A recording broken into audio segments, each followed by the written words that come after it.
masih di Shinto ya. Panjang banget pasti obrolan soal Shinto ini karena tokohnya menarik dan ciptaanmu juga dalam sudut pandangku menarik. Jadi sebuah gebrakan dalam seni peran Indonesia ya.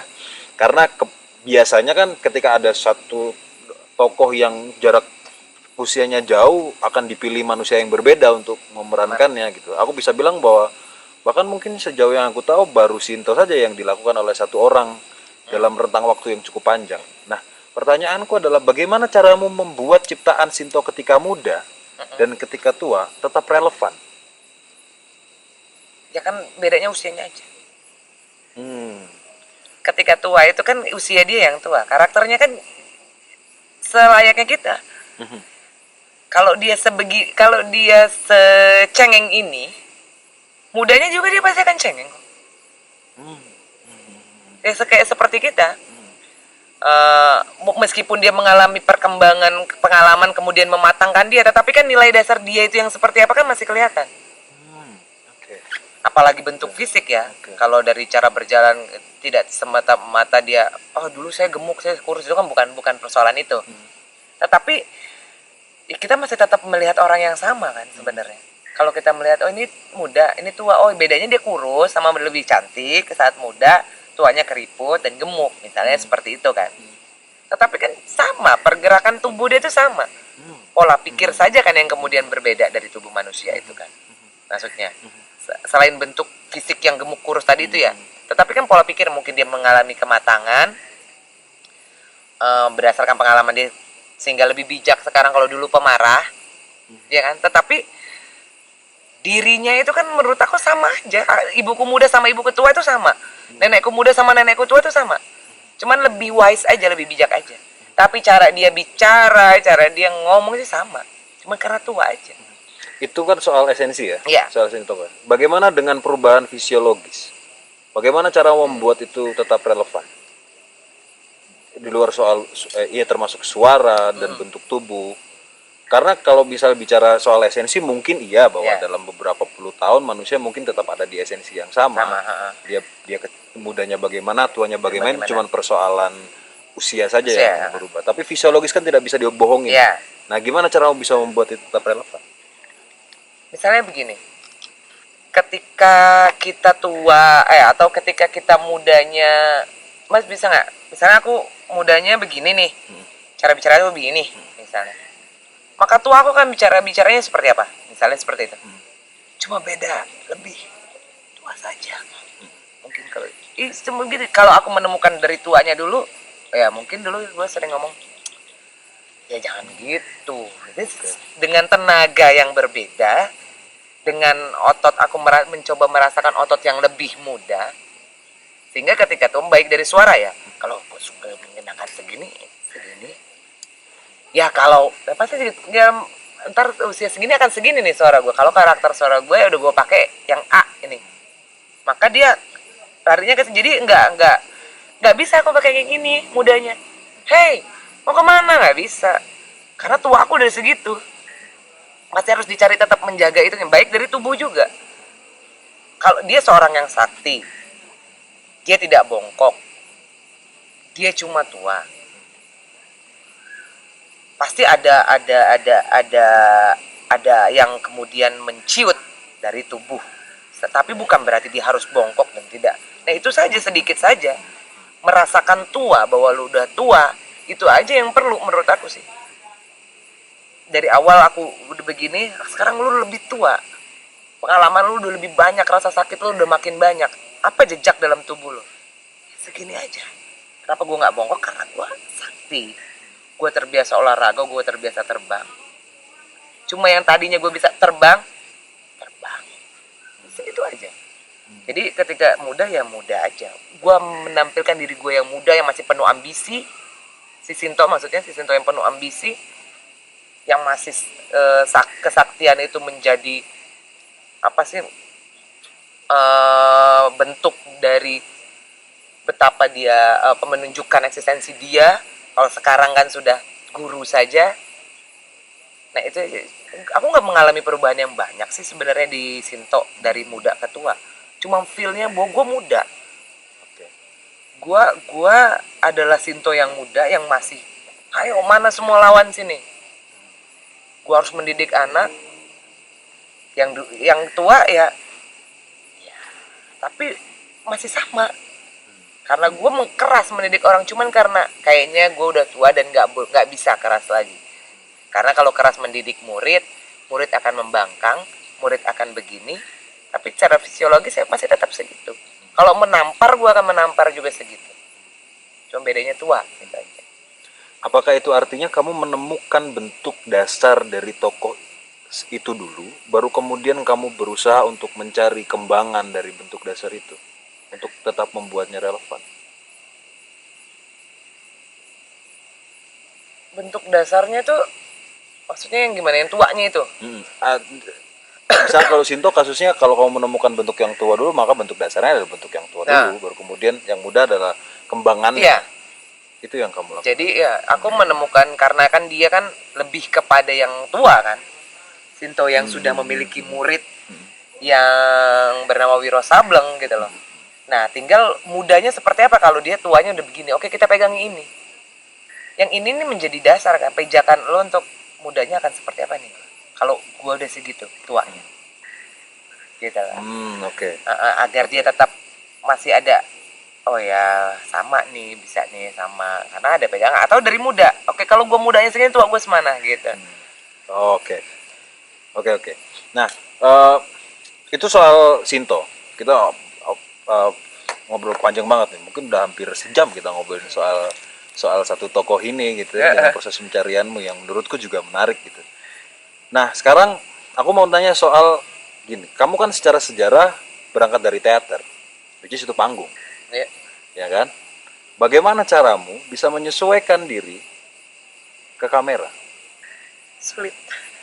Apa yang kamu lakukan ketika kamu akhirnya ada di depan kamera? Ketika tadi kamu bilang, gue sampai sekarang ini masih grogi nih kalau di depan kamera nih. Sulit Apa yang banget, kamu gue lakuin, keteror sama yang namanya kamera nih. Asli sumpah. Dekat sekali gitu proyek apa yang biasanya kita memproyeksikan sesuatu itu lebih ekspresif lah ya, karena jarak. Karena ini kan harus menjaga menakarnya, itu kan cuma medianya sih sebenarnya, media, tapi itu sulit buatku sih. Sulit banget. Apa yang kamu lakukan untuk beradaptasi dari wahana panggung kemudian ke wahana sinema? Karena kalau kita menilik aktor-aktor Indonesia, aku mungkin bisa bilang 80% tidak berangkat dari teater, hanya beberapa orang saja. Mungkin kamu salah satunya, Mas Rosa, Mas Wani, Mas Kan, orang-orang yang memang berangkat dari teater kemudian masuk ke film. Nah, bagaimana caramu beradaptasi dengan kamera ketika kamu tubuhmu 15 tahun, 16 tahun terbiasa, bahkan sampai 2017 kamu masih pentas monolog, bahkan sampai sekarang kamu masih pentas teater gitu. Gila sih. Ya senatural mungkin itu loh, sewajar mungkinnya itu mungkin kan kalau di teater kan kita bermain wajar, tetapi kan kita ada porsinya, ada proyeksi kan. Kalau ini ya menjaga untuk lebih ke dalamnya aja sih kayaknya. Karena dia menangkap seluruh ekspresi kita ya, kalau kita sedikit saja berarti kalau duluan kita hari ini aku lebih rasanya aja lebih tepat, dia akan menangkap kok kamera itu. Jadi aku lebih, nah itu sih aku masih proses belajarnya itu lumayan, sampai sekarang aku masih terus belajar untuk tetap berada pada porsinya dengan media kamera gitu loh, segini. Tapi gue bermain jujur dalam proses syuting Wiro Sableng. Pernah nggak ada momen nih, ya, terlalu besar Ruth, kecilin dikit dong proyeksinya, kamera nih, kamera yang nih. ada gue kalau pas Wiro itu gue nggak bisa gerak. Iya. Ketika dikelilingin kamera dan gue harus ngomong sama kamera, gue nggak gerak, action gue nggak bergerak. grogi. Ayo action, asli gue nggak bergerak, kaki gue nggak bisa bergerak, tangan gue nggak bisa bergerak. Ya lo bayangin di sini gue ngomong terus di sini orang ngelihat gitu. Yang bisa siap dengan segala macam atribut kan. Oke, clap, konsentrasi gue tidak terbiasa lagi untuk lompat scene. Iya. Nah, itu kan luar biasa sih. Nah, gimana tuh, apa yang kamu lakukan? Kalau di teater kan linear Saja. Kalau di film kan potong-potong nih. Gimana cara mempertahankan entah itu permainan emosi atau bentuk? Wajib membuat catatan permainan, perencanaan permainan. Maksudnya gimana tuh perencanaan permainan gimana? Misalnya kan adegan 1, subteksnya dibedah tuh. Semua subteks permainan. Masuk adegan 2. Lu punya catatan pribadi, catatan sendiri.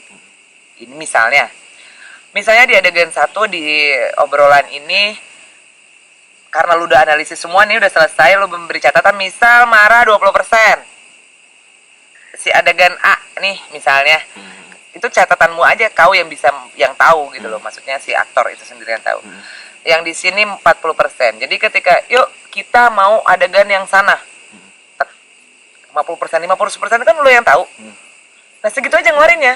Lu ingat lagi, karena lu udah merencanakannya segini aja, karena biar nyambung nih nantinya kan. Kalau di adegan 1 kadang kan kita, oh di sini marah, terus marahnya jadi 80. Adegan 1 marah juga nih, di sini adegannya marahnya jadi 90. Begitu di 1, kok marahan yang tadi ya daripada yang ini, gitu lah. Punya udah seabrek-abrek gitu sih kalau gue. Nah, kalau di Stanislavski bilangnya kita aktor berusaha untuk memunculkan spontanitas dalam bermain. Iya. Ya kan? Here and now, di sini dan sekarang. Apakah perencanaan permainan itu bukannya justru malah membuatmu tidak spontan atau tidak segar dalam permainan? Tetap atau segar karena kan dia cuma batasan. Oke. Dia cuma batasan. Here and now ya tetap gue merasakan kemarahan gue sama dia, tapi porsi marah lu tuh cukup segini loh. Oke. Kan kita nah ini walaupun ini besar, tetapi karena kan udah misalnya kita udah analisis nih, emang marah banget, tapi lu ngeluarinnya tuh kan segini gitu loh. Makanya kayak minta waktu, oh di sini tuh gue sampai sakit hati banget karena dia ini udah pernah A, B, udah C sebelumnya. Kan ini belum di tag nih, ini tagnya awal gitu kan misalnya. Itu terus bangkitin itu semua ingatan emosi tentang A, B, C yang belum di tag ini kan. Harus sampai pada titik itu, di titik itu lu harus sudah pada emosi 70 misalnya. Emosi sedih atau emosi marah lu udah di 70%, karakter lu itu emang udah mau muntah di situ. Ya udah bangun tuh, mau adegan ini gue conditioning dulu ya. Gue mau masuk di situ gitu loh. Karena kalau ya sama aja kayak kita baru datang, hai make up, tapi yuk take, nggak naik, nggak panas. Saya agak diesel soalnya, harus dipanasin dulu. Nah begitu, jadi nah itu kalau dengan catatan itu kan kita tahu tetap aja rasanya segar saat itu. Cuman kan ada kontrol kan, ada takaran permainan kita. Jadi kita nggak semata karena itu tadi continuity itu tadi. Berarti perencanaan permainan tuh kayak semacam sebatas koridor aja. Koridor kita, iya masing-masing lah. Sini. Bukan yang kemudian mengingat bentuk bukan. atau bukan itu ya. Artinya itu ya lahir aja nanti. Tetap mempertahankan spontanitas dan kesegaran, tapi tidak melebihi porsi yang dibutuhkan atau takaran dibutuhkan. Karena takutnya kan begitu yang ini ternyata emosi yang diperlukan yang di ending itu harus segini. Ini susah naiknya nih. Nanti nggak match, karakter lo jadi patah gitu loh. Oh, ini heboh banget tadi kehilangan sendal sepatu karena emosi nih ke bawah nih kan, karena nggak ada kontrol, nggak ada perencanaan permainan. Pokoknya sendal gua mana? Udah marah banget. Pas di terakhir kehilangan pacar juga, pacar gua mana? Kok sama ya? Kok jadi sama ya nih ya? Dia marah kehilangan sendal sama kehilangan pacar, atau dia sedih kehilangan sendal, sedih kehilangan orang tua, kok hampir mirip nih. Karena nggak terkontrol gitu loh. Kan apa saja bisa terjadi kan saat bermain kan gitu loh. Mood itu mempengaruhi atau malah keluhan. Nggak naik nih. Karena nggak itu kan, misalnya moodnya berubah, tadi habis marah berantem di depan sama parkir, begini masuk. Karena nggak ada perencanaan permainan kan, nggak ada pegangan gitu loh. Perencanaan permainan kan bisa dibuka, oke, itu membimbing kita masuk lagi, karena membaca naskah lagi di lokasi dari awal sampai akhir kan nggak mungkin, ya kan? Tinggal partnya, karena ini udah selesai di proses reading, prosesmu sebelumnya. Kalau di lokasi udah tinggal bagian yang akan di ini, nah itu kan kita harus punya pegangan.